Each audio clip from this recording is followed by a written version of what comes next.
Hello everyone. आज हम लोग कक्षा 10 मैथ विषय के अंतर्गत एक्सरसाइज 3 हम लोग दो चर वाले रैखिक समीकरण पढ़ रहे थे, जिसमें कि हमारा तीसरा टॉपिक आज है। क्योंकि हम लोग ने पहले क्या पढ़ा था, पहले हमने पढ़ा था विलोपन विधि। रैखिक समीकरण में दो चर वाले रैखिक समीकरण में हमने पिछले वीडियो में आपको विलोपन विधि बताया था, जो कि पेपर में हर साल इसमें से कोई ना कोई प्रश्न पूछा जाता है। दूसरा विधि पढ़े थे हम प्रतिस्थापन विधि। प्रतिस्थापन विधि दो विधियां हम लोग पढ़ चुके हैं, जो कि ये टॉपिक एक ही चैप्टर के है। दो चर वाले रैखिक समीकरण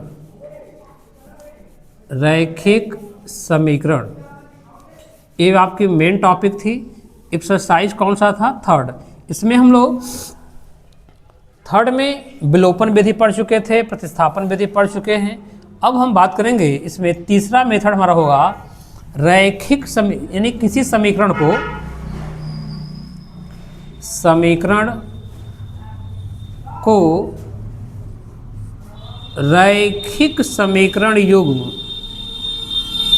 रैखिक समीकरण युग्म में बदल कर यानी हम बात करेंगे समीकरण को रैखिक समीकरण युग्म में बदल कर हल करेंगे हम लोग। इसमें हमारे सामने इसी टॉपिक से संबंधित कुछ हमारे प्रश्न होंगे, जिसको कि हम लोग आज पढ़ने वाले हैं। तो आज हम लोग इसी टॉपिक को देखते हैं, इसमें किस टाइप के प्रश्न हमारे पास हैं। यहाँ पर हमारे सामने पहला प्रश्न है, बहुत छोटा प्रश्न है और आसान भी प्रश्न है। पहला टॉपिक है, इसको यहाँ नोट कर लेते हैं। कह रहा है कि x plus Y equal to 10xy और दूसरा समीकरण दिया हुआ है x माइनस वाई बराबर 6xy।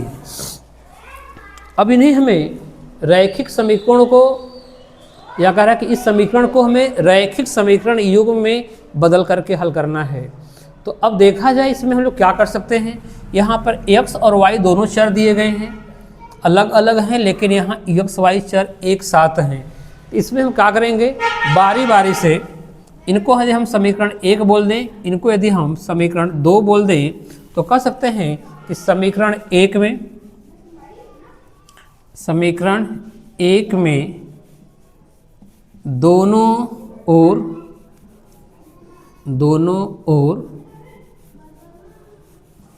एक्स वाई से भाग देने पर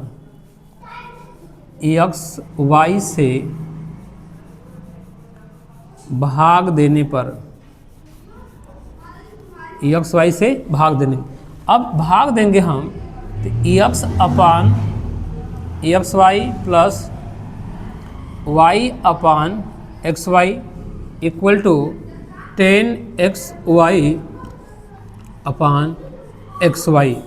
अगर हम एक्स वाई से भाग दे दें, एक्स से एक्स को भाग दे दें, वाई को वाई से भाग दे दें, तो यहाँ हमें क्या मिलने वाला है, 1 upon y plus 1 upon x equal to 10। या इसे हम आगे पीछे भी कर सकते हैं, 1 upon x plus 1 upon y equal to 10। ये आपका इक्वेशन हो जाएगा। ये यहाँ पे थर्ड हम इसको नाम दे देंगे। अब हम समीकरण 2 की बात करेंगे, लिखेंगे पुनः समीकरण 2 में दोनों ओर एक्स वाई से भाग देने पर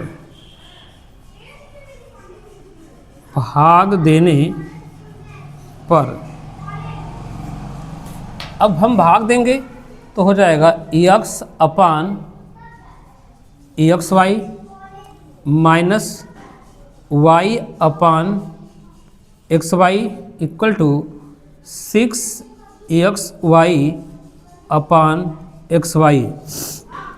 एक्स से हम एक्स को काट दें, वाई से वाई को काट दें, एक्स वाई से एक्स वाई को काट दें, तो हमें क्या प्राप्त होगा? 1 अपान वाई, क्योंकि हमने एक्स वाई से भाग दिया है।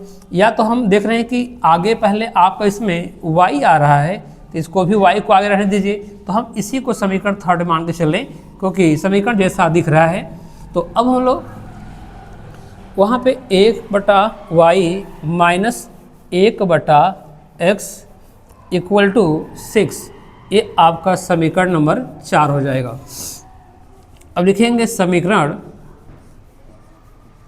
3 व 4 से। समीकरण 3 और 4 की बात करेंगे तो समीकरण 3 में क्या है? 1/y plus 1/x equal to 10।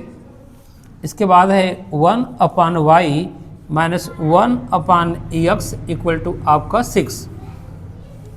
यदि हम समीकरण 1 और 2 को अगर हल करें तो देखा जाए कि ये आपके सजातीय पद हैं और विपरीत चिन्ह वाले हैं, तो ये आपस में क्या होंगे? डिवाइड हो जाएंगे।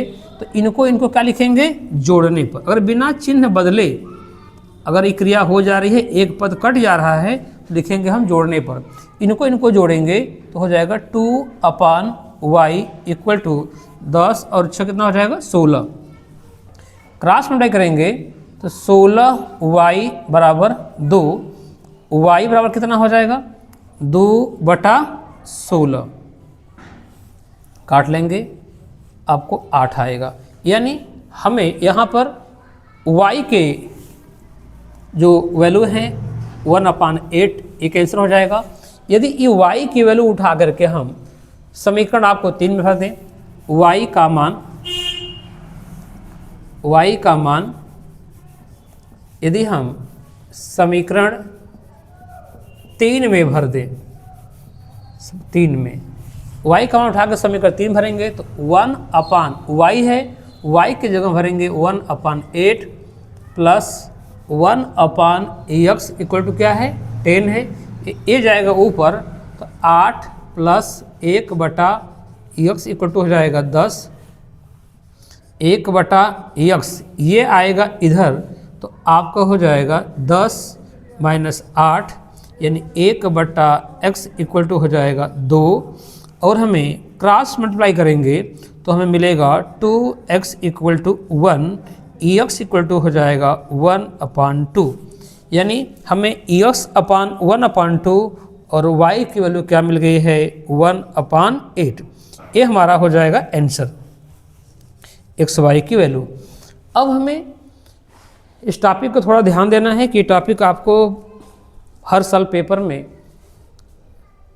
2 नंबर से लेकर के 6 नंबर तक देखी गई है।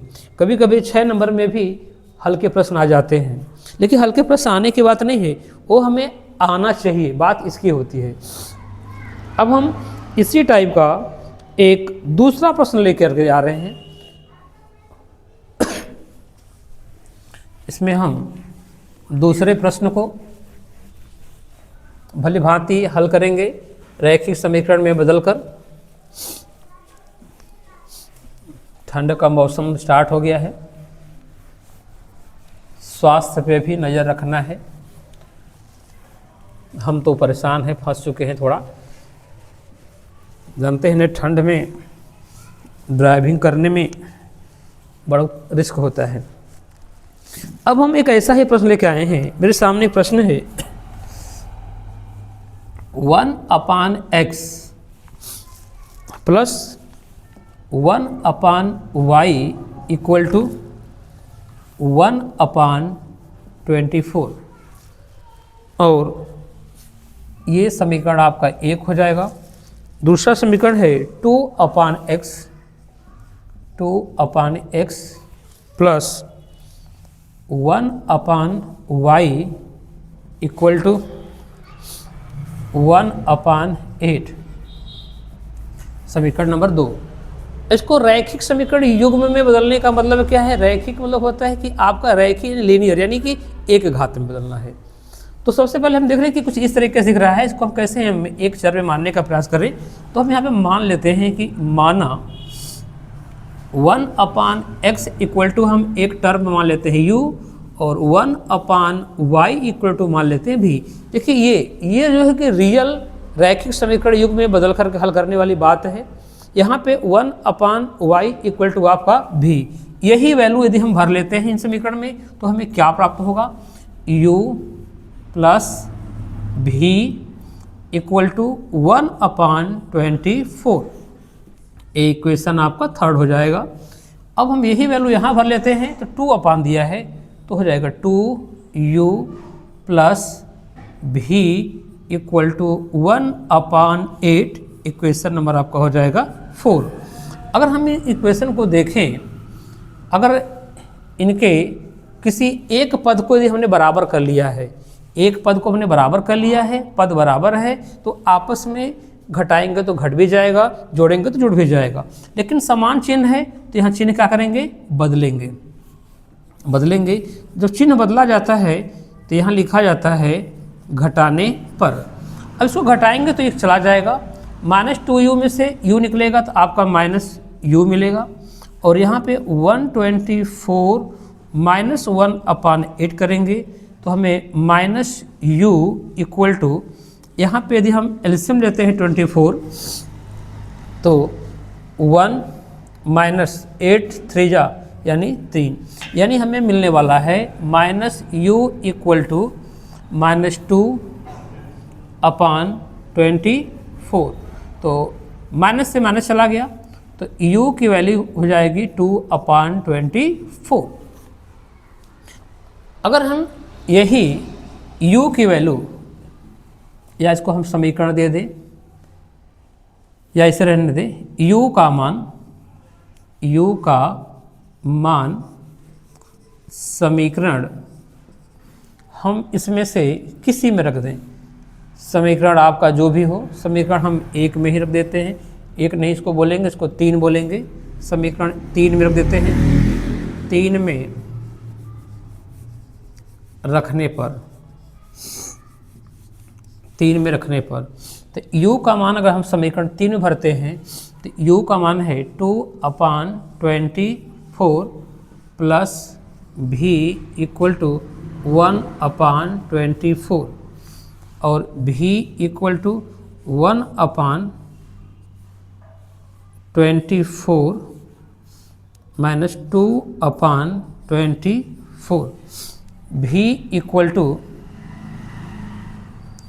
24 यदि आपका एलसीएम होगा तो 1 - 2 तो v इक्वल टू -1/24।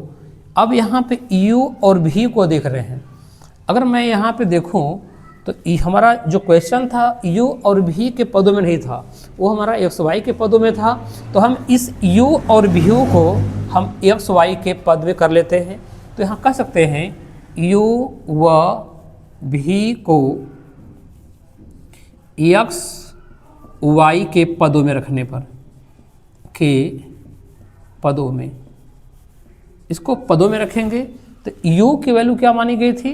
तो u की वैल्यू थी 1/x इक्वल टू 2/24।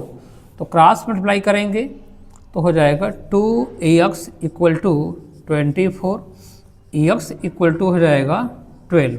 एक वैल्यू हमारी यहाँ निकल के आ गई। पुनः हम उसमें देखेंगे v, हमने v को बोला है तो v के लिए क्या है? v की वैल्यू हमने माना है 1/y इक्वल टू -1/24। तो y इक्वल टू हो जाएगा -24। ये हमारे x इक्वल टू 12 और y इक्वल टू हो गया -24। ये आपका आंसर हो गया। हम लोग कोशिश करेंगे कि ये तो भी थोड़ा सा सैंपल मात्र था। अभी हम आपको इसमें बड़े बड़े 2-2 पद वाले प्रश्नों को हम हल कराने का प्रयास कराएंगे कि जिसमें हम लोग इनको बड़ी आसानी से हल करें। अब हम लोग इसमें एक बड़ा प्रश्न भी लेकर के हल कर सकते हैं, लेकिन थोड़ा से हम क्षमा चाहेंगे स्वास्थ्य को लेकर के, फिर समय अभाव 1-2 दिन वीडियो बाधित तो रह रहा है, लेकिन मेरा बीच बीच में प्रयास है कि आप लोगों को कुछ न कुछ दिया जाए। इसलिए आपसे उम्मीद है कि आप सपोर्ट हमारा बनाए रखिए, हम ज़रूर कुछ न कुछ नया करेंगे, इससे हम आपसे उम्मीद करते हैं। धन्यवाद।